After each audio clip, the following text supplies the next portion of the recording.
What's good, everybody? Welcome to the video. Today we're going to be going over some Second Awakening kits. It's not four. Come on. It's like, get out my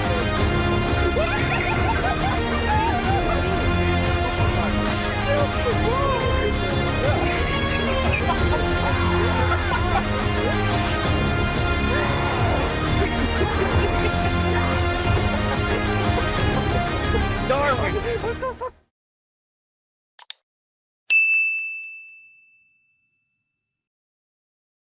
If you're unfamiliar with what we're going to be doing in this video, let me kind of catch you up to speed. A few days ago, I released a video on the Serpents and what their 2A kits could look like if they were to get 2As. And I had so much fun preparing that video and even making that video that I couldn't stop just looking through all of these 2 stars and 3 stars and thinking, what would their 2A kits look like? What would their designs look like? Speaking of designs, I do plan in the future to make videos where I draw, right? Where I make concept designs for their 2As. So in the future, there will be a video where I'm just sitting there drawing Fowl's 2A, or the Serpent's 2As, or any of these other 2As. Like, I'll just let you know now. Like, I was working on the Lizardmen not too long ago. Their 2As, I feel like, would look so cool. So incredibly cool. Like, I'm thinking of, like, potentially replacing this with, like, a big Tamagotchi. And just, oh my god, giving them, like, a more crocodilic look. Like, just bigger on... Oh my god, I can't tell you. I can't tell you. I'll just leave it at that. But, and his kit, like, I've been working on it. Like, I'm writing it down.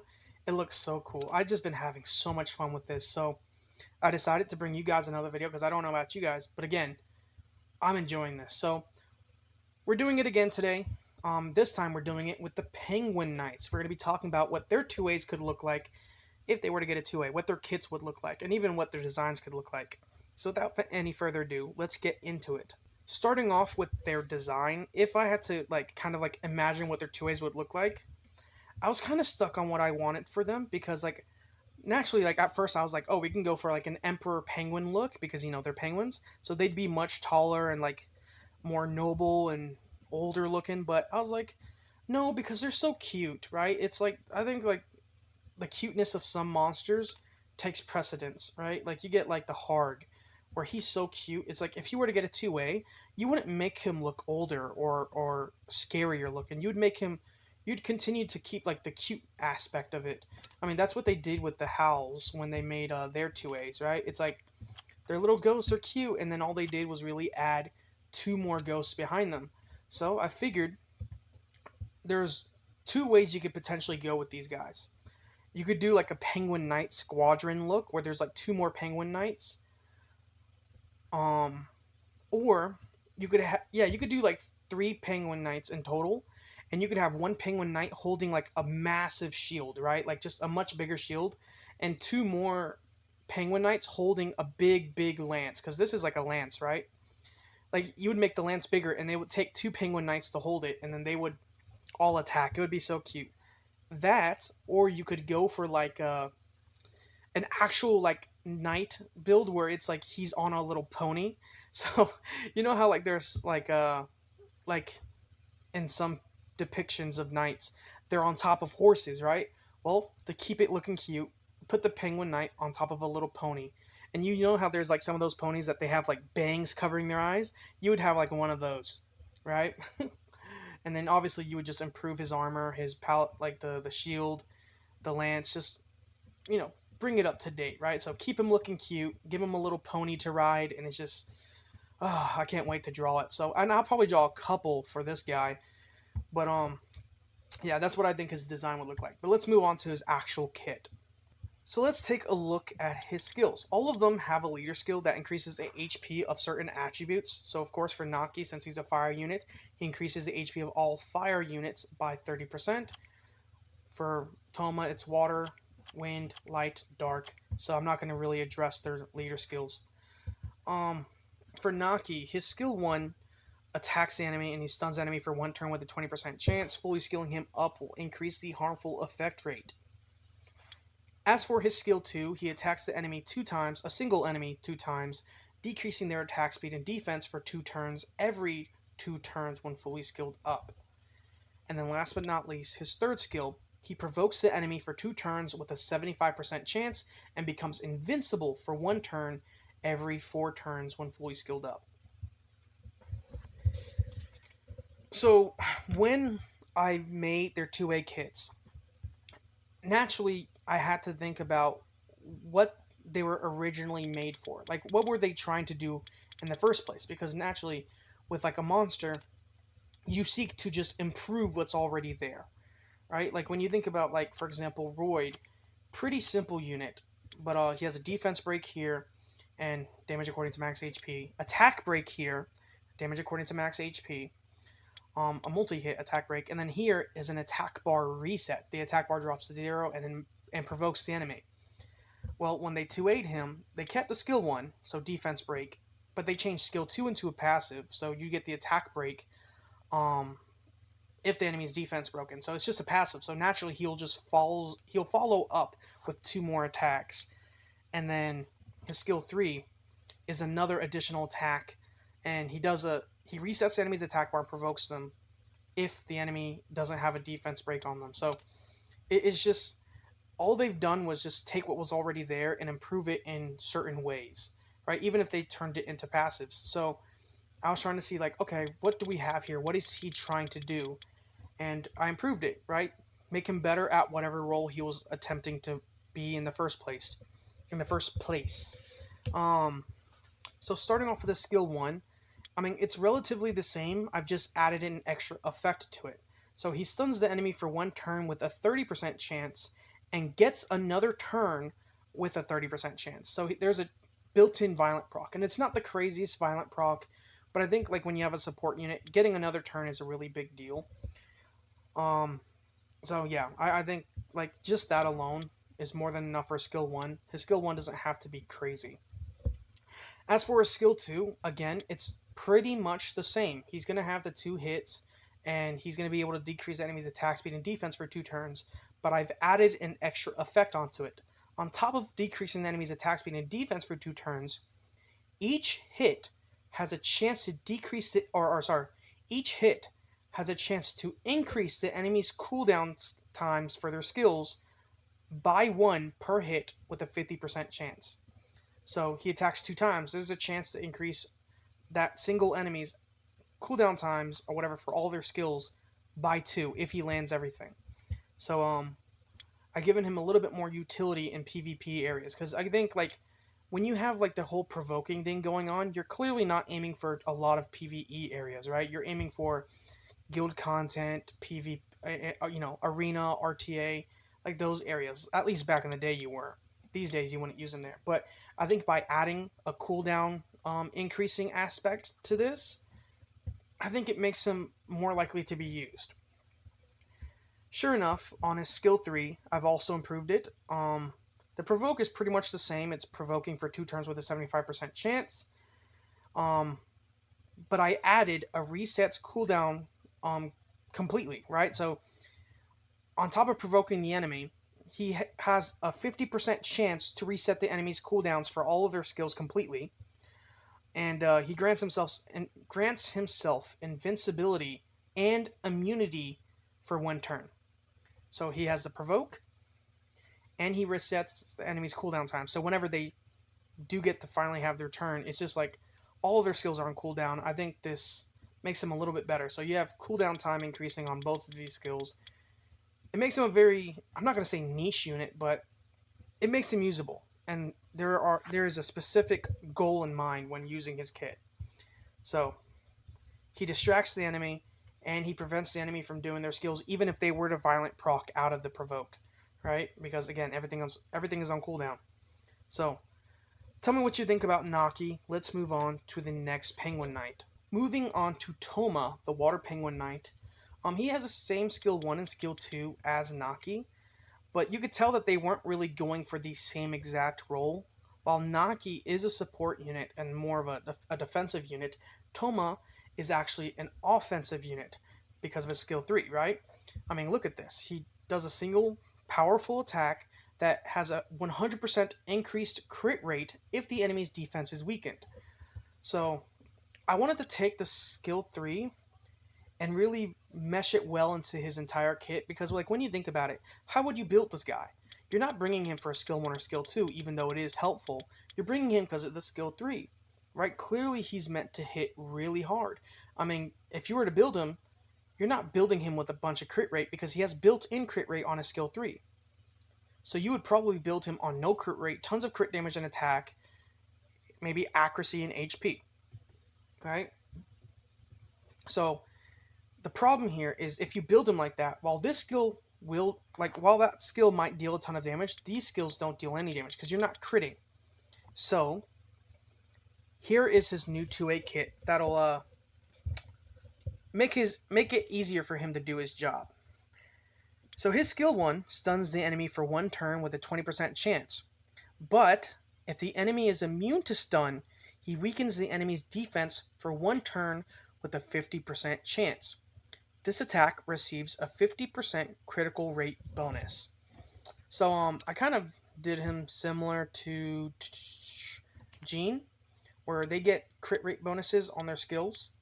But I gave him 50% crit rate bonus because, again, the way people would have originally built this guy, they were building him with no crit rate.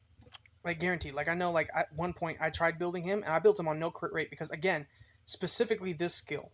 So, at the very least with this, with the 50% crit rate bonus, I think a lot of monsters innately have 15 crit rate, if I recall. Let's see.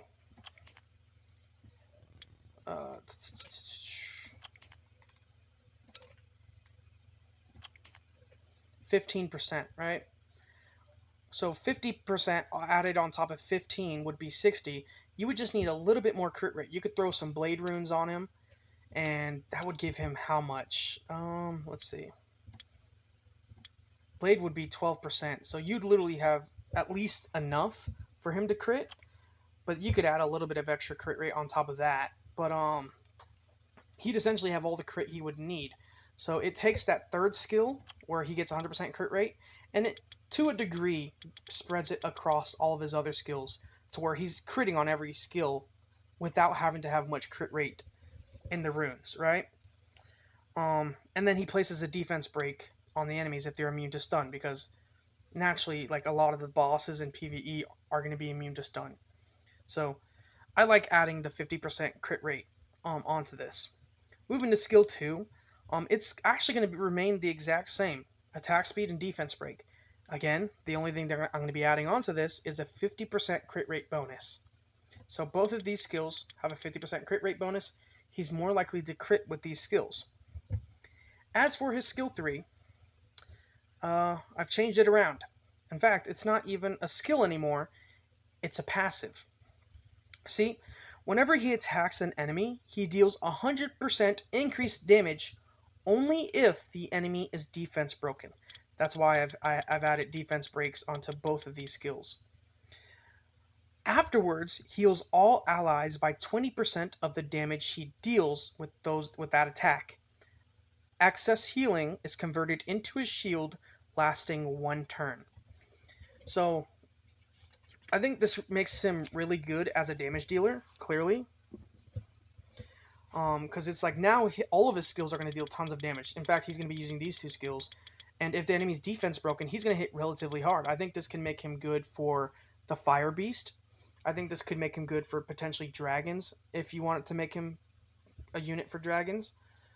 And this kind of makes him like a good damage dealer, but also like a safe unit. Because again, he's healing on all of his attacks, right? By 20%, right? Which is very, very nice. And then any access healing, if the enemies or if allies' HP is already full, is being turned into a shield. Which, when you think about something like dragons, where you're taking dot damage, those shields are going to help you survive more often. So it makes him, I think, a really good unit. But I'd be willing to argue that healing thing, like even if I decreased it to 10%, I think that would probably be better and more reasonable. But you can argue percentages with me, but I think the kit itself, the aspect of the kit, or the idea behind it, is really, really good. But let's move on to the next Penguin Knight. Moving on to Mav. If I recall, Mav was a really big TOA unit, and he was used in a couple other places. I mean, for the most part, he's a pretty good support even till this day. Stun for 1 turn, again, no one really cares too much about this, even though this can be helpful. Skill 2, this is actually a different skill 2 from the other two. He heals himself by 25%. You can increase this healing in the skill ups. And he provokes the enemy for 1 turn with a 75% chance. That provoke isn't going to be too useful in a lot of the places that you're going to use him. Because, sure, you can use him in Arena and it'll be helpful there. But look where people are using this guy. Provoke doesn't, it means nothing here. Bosses in PvE cannot be provoked unless specified otherwise. So it's just provoke means nothing here. The only place it actually starts to mean something is in one of the places that he used to be used in, which was TOA, where it would help in the waves. Because I remember people using him in TOA, especially because of his third skill. His third skill removes 1 harmful effect from all allies and decreases their skill cooldown times by 1 turn each, and increases their attack speed for 2 turns every 3 turns when fully skilled up. So, now you can probably imagine why he was used in some of the Rift Beasts. I mean, you're cleansing 1 debuff, which is nice. You're decreasing people's skill cooldown time, so even like Aragar is getting his buffs faster, his skill 2s faster. Crow's getting his skill 3 faster, the twins are getting their skill 2s faster, and attack speed increase. So places like the Ice Beast, that attack speed increase is very helpful. So there is some utility in bringing him. So let's talk about his new and improved 2A kit. His skill 1 is going to be the same as Naki, right? He gets a 30% chance to take another turn. His skill 2, on the other hand, I improved it in some ways. It's not the biggest change, but it's something. So he recovers his HP by 35% and then provokes all enemies for 1 turn with a 75% chance. So all I've done was change it to an AoE provoke and increase the healing a little bit. But I've just changed it into an AoE provoke. So when you use him in places like Arena or Trial of Ascension, you're targeting more units. So he can so he can actually start to tank some of these hits, right? But I think what really makes him look good is his new third skill. So instead of removing 1 harmful effect, he now removes all harmful effects on all allies. He then decreases the cooldown times of all allies by 1 turn. If an ally had no debuffs, decreases their cooldown times by an additional turn, so up to 2 turns. Afterwards, places an attack speed buff for 2 turns. I wanted to add an attack bar push as well, so he increases the allies' attack bar by 20%. Which I think would make him really good. But I took it off just in case because I didn't want him to look crazy. But yeah, so I think this makes him a really good support. I think this would help in places like Rift Beasts, because again, in Rift Beasts, for the most part, you're not really receiving too many debuffs, right? All the effects that are being placed onto you aren't really debuffs, so you get your skills off more often. In places like here, in Trial of Ascension, and sometimes maybe even Arena, right? Even in places maybe like here in Rift of Worlds. So it's just, I think it makes him a little bit better, right? It allows him to do his job a little bit better.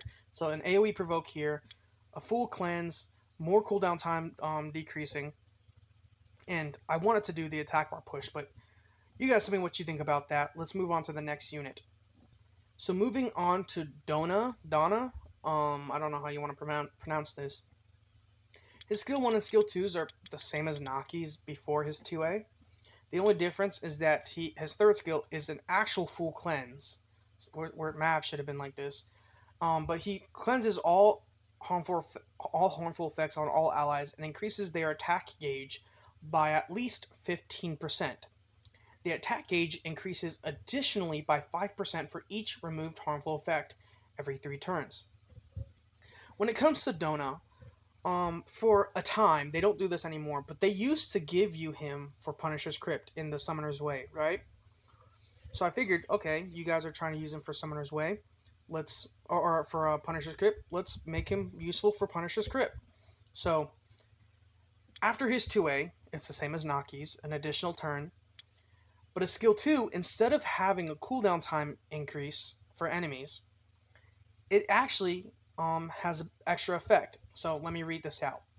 Attacks an enemy 2 times with a swift charge, with each attack decreasing the enemy's attack speed and defense for 2 turns.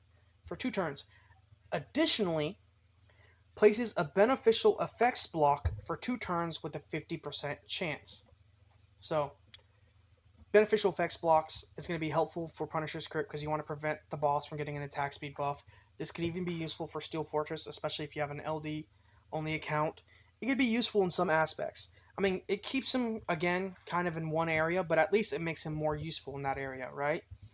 As for his third skill, I decided to improve on this third skill, just kind of up some numbers and add a couple extra effects. So, he keeps his full AoE cleanse, where he removes all harmful effects on all allies, but instead of a 15% attack bar increase, it's now 25%. And instead of 5% being instead of getting an additional 5% for each harmful effect, it's now 10%. He also grants immunity on all allies for 2 turns. So think about it like this. Let's say I'm in a dungeon and I'm using this guy. And I have an attack speed decrease debuff on my allies and a defense break on all my allies. So there's 2 debuffs. If you were to cleanse it, you're getting 15 and then it's 5 plus 5. So that's 10. That's 25% attack bar. That is nothing.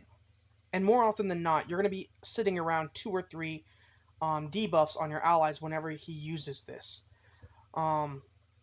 So that's at most anywhere from 25 to 30% attack bar. Again, I don't think that's nothing. But afterwards, you have this 25 and that's 10. It's now 45%. So you're going to be sitting at anywhere from 45% to 55% attack bar increase. That is much better. It's much more significant. It makes the skill 3 worthwhile. And on top of that, you might notice that sometimes he's using this third skill even though you don't have to, because his AI will think, oh, well, I'm going to increase the attack bar of all of my allies even if there's no harmful effects to cleanse. Well, it's just a waste of the skill. So I decided to add immunity onto it, so if your monster actually uses it, if Donut accidentally uses it, it's not a complete waste. I mean, this is one of the things that people were complaining about when it came to Bella Dion back in the day before her 2A. Right? She would use her skill 2, and it would be wasted. I don't know why. Her AI loved to use her skill 2. But they improved it to where at least it's not a complete waste. Because look, it recovers your attack bar by 30% if you attack an enemy with no beneficial effects. So at least you gain something out of it. I tried to do the same with Dona, to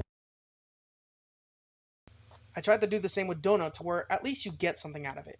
By the way, I'm sorry if I'm cutting out randomly. My mic is just... I'm going to replace this mic soon. This mic is fucking annoying me. So, I think this makes him a much better unit in the places that they were already trying to make you use him in. But he's very rarely being used. And even like in places like this, like being used in Rift Raid, clearly on an LD only account, except for this one. I mean, there's a fire unit here. It's just like, he'll be better even here. I mean, you get more attack bar pushing, you get a full cleanse, and immunity, which is going to be a really big deal. And then the beneficial effects blocks is another effect that will allow your damage dealers to do something about it. So, there you go. Moving on to the final Penguin Knight, Kuna. This guy, I will admit, is easily the most broken 2A that I've probably made out of all the Penguin Knights. And you'll see why in a second. But when you look at him before his potential 2A, I mean, it's kind of confusing as to what he was used for. I mean, I could see some usage, but there's no, like... It's... The way they built his kit, it's almost like they're unsure of what they want it to do with him. I mean, you get the same skill 1 as Naki, and the same skill 2 as Mav, except his skill 3 is a 2-hit attack, where he attacks an enemy once, and then follows up with an additional AoE. So look, 1 attack, AoE, and then he decreases the enemy's defense. And I wasn't sure what I wanted to do, but after having a silly little dot, I was like, you know what, let's just run with it. Since this is more of a concept video, I decided, why not make this guy an insane unit? So, let's get into his kit. So his skill 1 is going to be the same as Naki's. Again, an additional. I mean, I can't get enough of that additional, right? His skill 2 recovers his HP by 35%. and he provokes all enemies for 1 turn with a 70% chance. But on top of that, he places a counterattack buff on himself for 2 turns. This, on its own, doesn't look that insane until you see what I've done with the skill 3. I feel like the skill 3 was a little useless. I mean, I could see some usage, obviously. I mean, an AoE defense break is obviously good. But I wanted to make it better.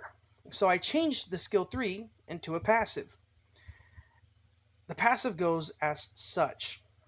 After using a skill, follows up with an AoE attack, or an attack that attacks all enemies, that strips 1 buff, aka removes 1 beneficial effect, with a 50% chance from enemies, and places a defense break with a 75% chance for 1 turn.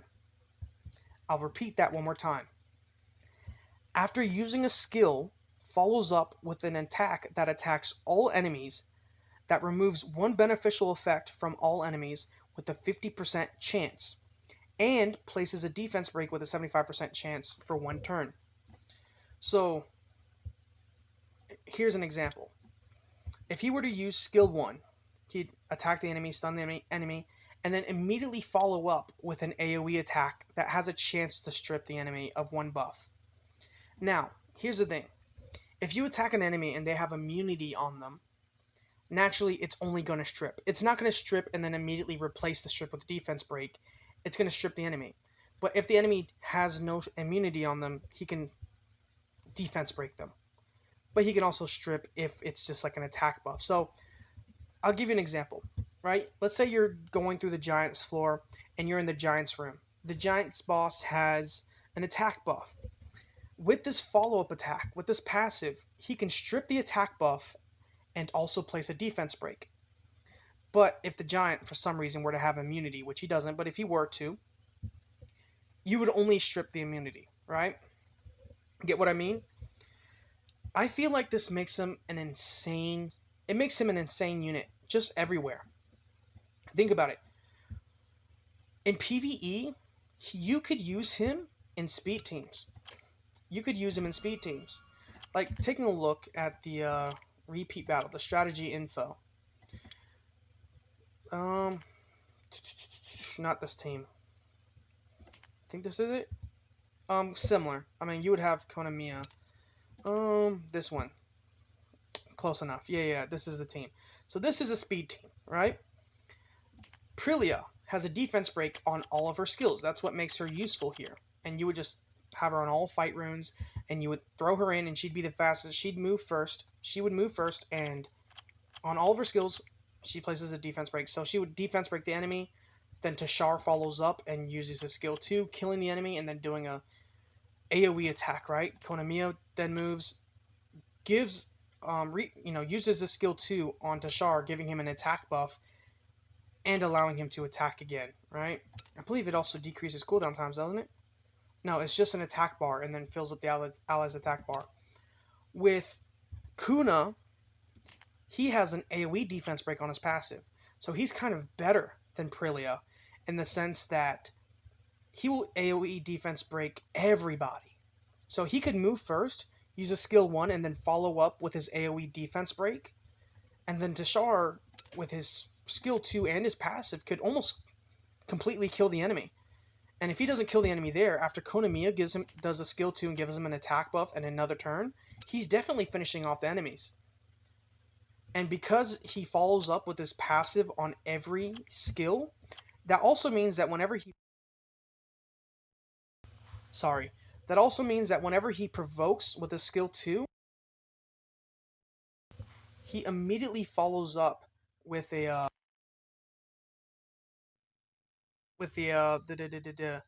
AoE, right? Like, he immediately follows up with this. So he would provoke the enemy, place a counter attack buff on himself, and then follow up with his AoE, right? So no matter what skill he uses, he's going to follow up with his passive, potentially strip the enemy, and potentially defense break the enemy. And on top of being usable for speed teams and usable in Giants, Dragons, TOA potentially, even maybe Dragons, or not Dragons, Rift Beasts, you can use him in defensive teams because, again, he has a counterattack buff on himself. So whenever he counterattacks, he's going to counterattack with a skill 1 and then follow that skill 1 up with an AoE defense break or a strip. So you just build him super tanky. You could build him on like Will, Destroy, Seal, and go speed, HP on his slot 246, and then in his substats go speed, HP, defense, resistance with a mixture of accuracy in there. Boy, I'm telling you, he will be such an annoying defensive monster. It's like I said it earlier. I think I've made him a little too broken, but gosh, that's the only that's the only thing I could come up with when looking at his kit because he was so confusing. Like I wanted to kind of go something different. I wish they would have given him the same skill 2 as Naki, where they had this, because I would have easily just made him a branding unit, right? Where he places a branding here after placing attack speed and defense break, but they made him mixed. It's just a mixture of all the other skills. So that's what I came up with for his for his 2A kit. If I had to rank these monsters, I think Kuna is easily the number 1 2A with at least the 2A kit that I gave him, because it's going to make him almost a must build for a lot of people. It'd make him good in guild content, PvP content, PvE content. Really, really good. He's easily followed by Toma. I mean, his ability to deal tons of damage, heal all allies, shield them, place speed slows, defense breaks, and all that. I mean, he's going to be useful in places like Dragons, in places like Punisher's Crypt. I think after him, it's easily Dona. And then right after that, it's either Mav or Naki. But I want to know what you guys think about these kits. Do you think that these kits could be, something that we could see in the future, or do you think I'm just kind of reaching a bit with some of these kits? You guys tell me what you think about these 2A kits, and I'll see you guys in the next one. Peace.